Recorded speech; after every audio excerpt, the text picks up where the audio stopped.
दोस्तों, गर्भ गीता में भगवान श्री कृष्ण अर्जुन को कर्म से बने जन्मों की व्याख्या करते हैं। वे बताते हैं कि कौन से कर्म करने से आत्मा किन जन्मों को पाती है। सभी को गर्भ गीता का अनुशीलन अवश्य करना चाहिए। साथ ही साथ ये मान्यता भी है कि जो गर्भवती महिला गर्भ गीता को सुनती है उसके गर्भ में पल रहे शिशु को अच्छे संस्कार ग्रहण होते हैं। इसलिए गर्भवती महिलाओं को गर्भ गीता को अवश्य सुनना या पढ़ना चाहिए। गर्भवती महिलाएं इसे जरूर सुनें, जिससे कि स्वयं का एवं गर्भ में पल रहे शिशु का बौद्धिक एवं मानसिक विकास उच्च स्तर का हो सके, ताकि वो जन्म लेकर इस दुनिया में स्वयं का एवं अपने माँ बाप का नाम रोशन कर सकें। गर्भ गीता कुछ इस प्रकार से है। अर्जुन भगवान श्री कृष्ण से पूछते हैं, हे मधुसूदन, वह कौन सा दोष है जिसके चलते प्राणी गर्भ विषय में आता है। वह गर्भ में पीड़ा के साथ ही जन्म के समय भी कष्ट का सामना करता है और कई प्राणियों को जन्म से ही कई रोग घेर लेते हैं। ऐसा क्यों होता है? मनुष्य ऐसा क्या करे जिससे वह जन्म मृत्यु के बंधन से मुक्ति पा ले?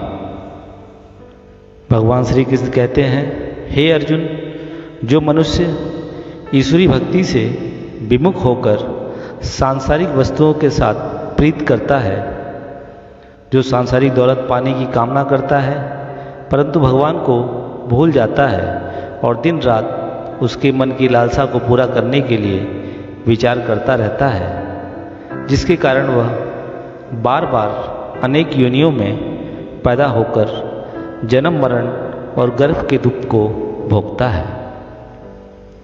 अर्जुन श्री कृष्ण से सवाल करते हैं, हे माधव, मन तो काम, क्रोध, मोह, लोभ और अहंकार जैसे विकारों का निवास है। इनसे स्वयं को बचा पाना कैसे संभव है? कौन से प्रयत्न किए जाएं जिसके चलते मदमस्त हाथी के समान इस मन को वश में किया जा सके और ईश्वरी भक्ति में लगाया जा सके?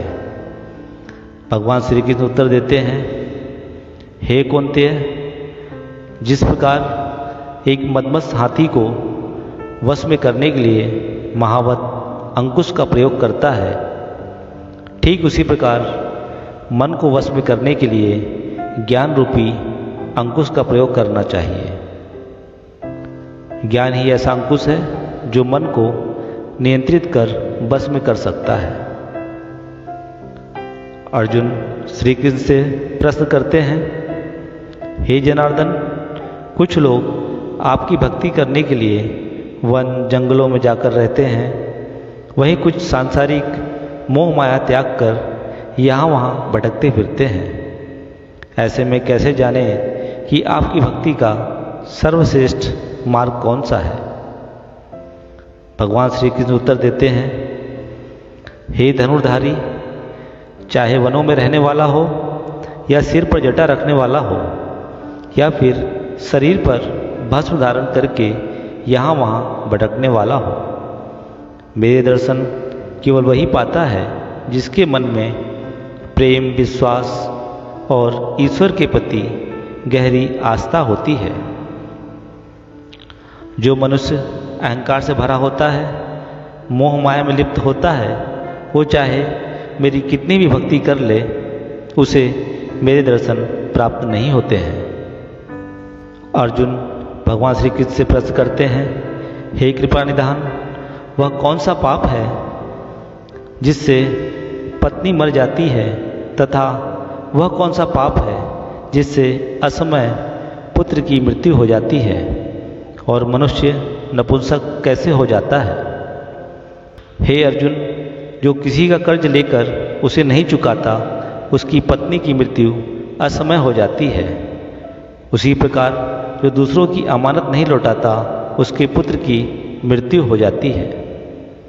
और वही जो मनुष्य किसी को सहायता का वचन देकर समय पर सहायता नहीं करता या यूं कहें अपना वचन नहीं निभाता, वह नपुंसक बन जाता है।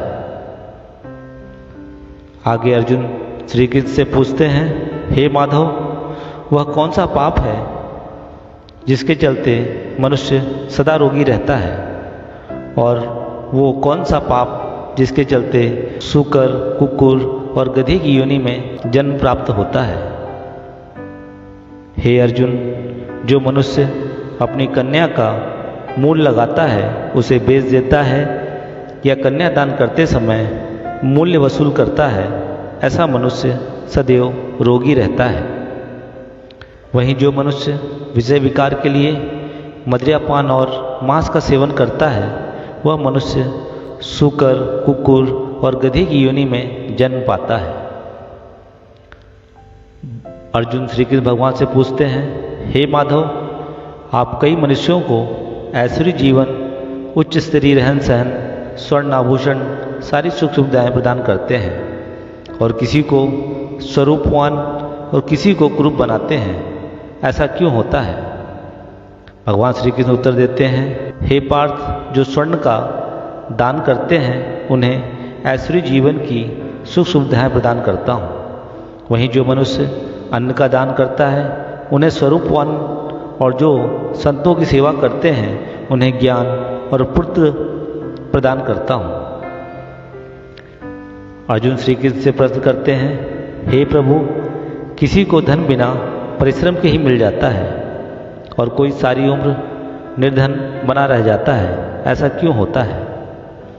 भगवान श्री कृष्ण उत्तर देते हैं, हे कुंती, जो मनुष्य गुप्त दान करता है, जरूरतों की सहायता करता है, असहाय भूखों प्यासों की मदद करता है, ऐसे मनुष्य को बिना परिश्रम के ही धन प्राप्त हो जाता है। अर्जुन भगवान श्री कृष्ण से पूछते हैं, हे जनार्दन, श्रेष्ठ गुरु की क्या परिभाषा है, या गुरु किसे बनाना चाहिए? भगवान श्री कृष्ण उत्तर देते हैं, हे पार्थ, जो अपनी सभी इंद्रियों पर विजय पा लेता है, जिसे ये संसार और सांसारिक मोह माया का जरा भी लोभ नहीं रहता, और जिसके मन में सभी के प्रति उदारता रहती है, जो ईश्वरी भक्ति को ही अपना आखिरी विकल्प मानता है और सत्य को धारण करता है, वही श्रेष्ठ गुरु कहलाता है। हे अर्जुन, सारे संसार के गुरु जगन्नाथ हैं, विद्या का गुरु काशी है, चारों वर्णों का गुरु ब्राह्मण है, और ब्राह्मण का गुरु सन्यासी होता है। सन्यासी उसे कहते हैं जो सब कुछ त्याग कर मुझ में रम गया हो, वह ब्राह्मण जगत गुरु है। हे कुंती, गुरु दीक्षा के बिना प्राणी का उद्धार संभव नहीं है। हे अर्जुन, जो प्राणी इस संवाद को पढ़ेगा या सुनेगा, वह गर्भ के दुखों से बच जाएगा। इतना ही नहीं, वह नरक यातनाओं और जीवन मरण के झंझट से भी मुक्त हो जाएगा। यहाँ पर गर्भ गीता की इतिश्री माना गया है। दोस्तों, ये गर्भ गीता का संपूर्ण सार था, जिसे सभी गर्भवती महिलाओं को पढ़ना या सुनना चाहिए, ताकि उनके गर्भस्थ शिशु का मानसिक विकास उच्च स्तर का हो सके। दोस्तों, स्वस्थ रहें, व्यस्त रहें, मस्त रहें। जय श्री कृष्णा। एक बार तो बनता है, राधे